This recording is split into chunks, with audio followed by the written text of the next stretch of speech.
Okay, it's October 1 and it has arrived. The Oba Grand, oh, no, there's no R. Oba.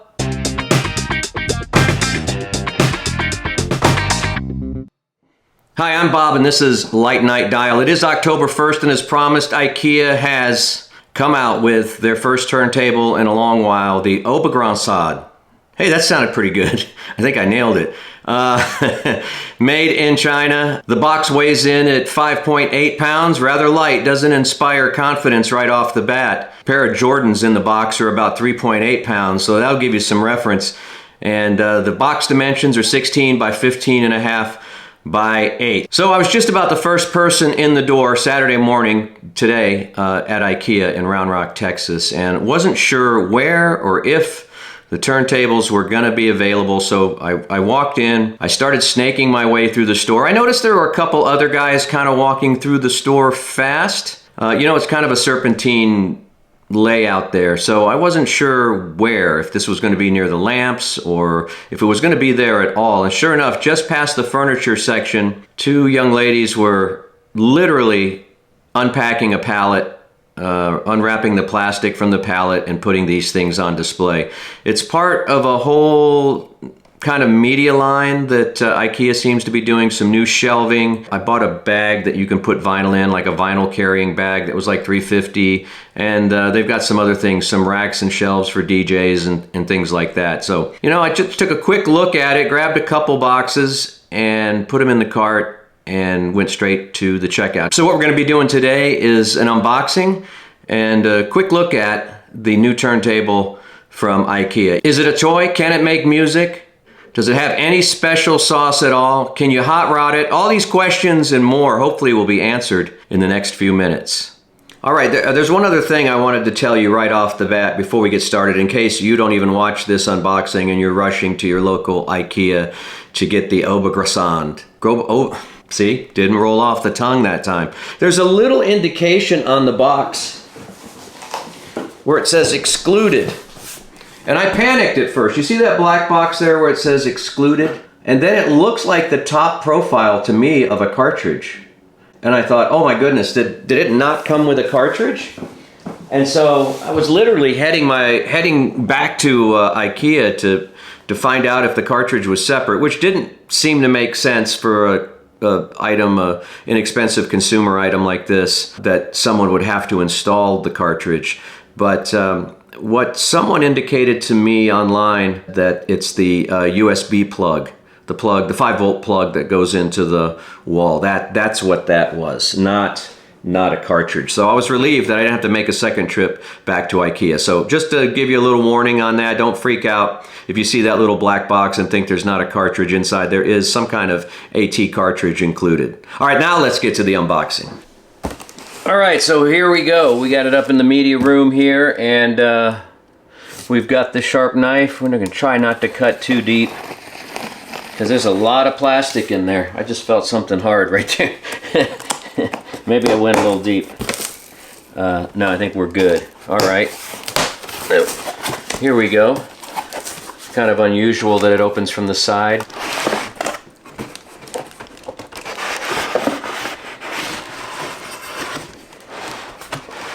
Manual. Some pretty lightweight USB-C cable included.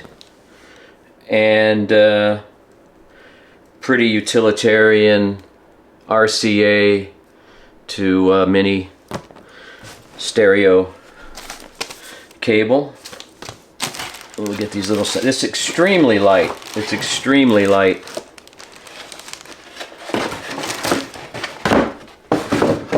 But maybe it'll make music. It's hard to tell. Wow, it's light.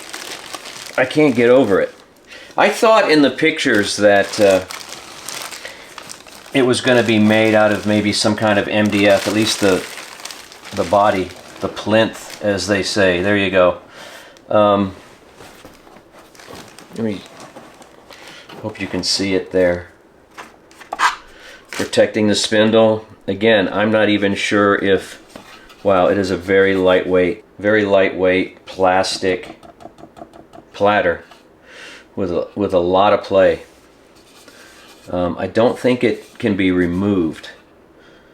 And there you can see the flat belt. So again, it doesn't mean that it's not going to work, but it's extremely light. I think in the pictures it has more substance. It looks like it comes with an AT cartridge. You can see the white cartridge there. I do not think... Well, the head shell may be removable. I see a screw. I see a screw on the bottom. Actually, it looks like a ground.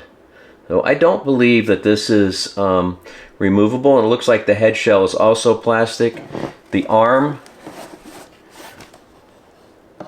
I believe, is some kind of aluminum or metal. So that's encouraging. There's an arm lift lever here. And it's got a little bit of metallic finish here on the pivot point. Not sure what the counterweight's constructed of. Not sure if the counterweight can be adjusted or not. It may just be set up for this cartridge. So my hopes of putting an MP110 in here may be dashed.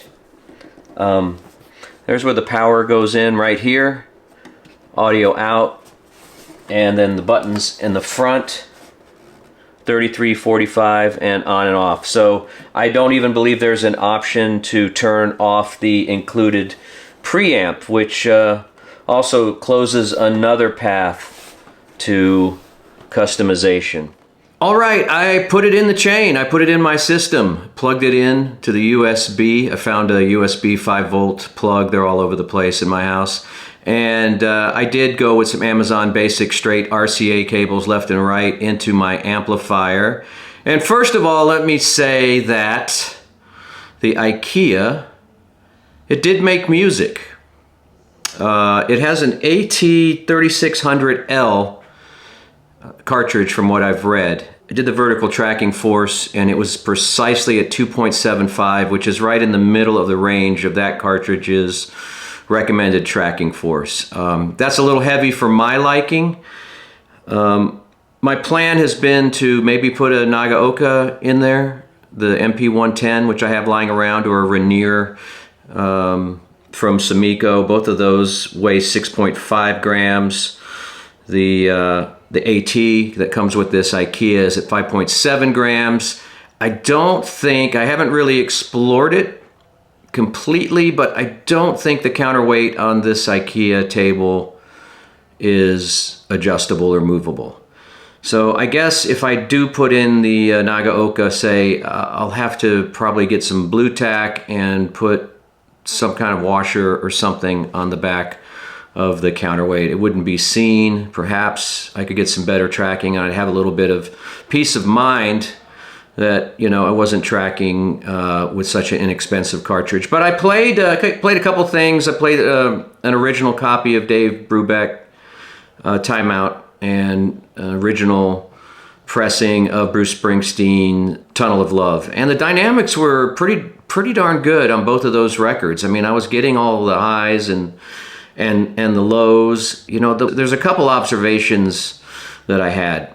And some of them are a little disturbing. I mean, the wobble on the platter is just light plastic. I can't imagine that it weighs more than just a few ounces. And there's a visible wobble as the table is turning. It's not crazy, but you can see it. I tried to put a hard acrylic mat that I had on it to just kind of give it a little more substance, but it really didn't make a difference. Maybe it made it wobble more. I don't know. I'm a little concerned with that. The up and down motion, the arm lift is, you've got to be careful with that. It's pretty extreme. Let me look at the table and see if there was anything else. Oh, there's some audible motor noise that I could still hear like 6 feet away. So, depending on where your listening position is, whether you can hear that audible kind of motor grind, not sure what that is. I don't know if it's from the belt on the plastic. I'm not sure if it's the motor itself, but there is audible motor noise, and I may have heard a little bit of noise, electronic noise between the tracks, but I'm not sure if that was just the age of the record or if there's a little bit of hum coming through. There is no ground wire. From what I can tell, the cartridge is grounded to the tone arm, so it must be a metallic tone arm, but everything is as I've indicated, and you can see from the pictures, is pretty plastic. Yeah, that's about it. I'm looking back at it now just to see.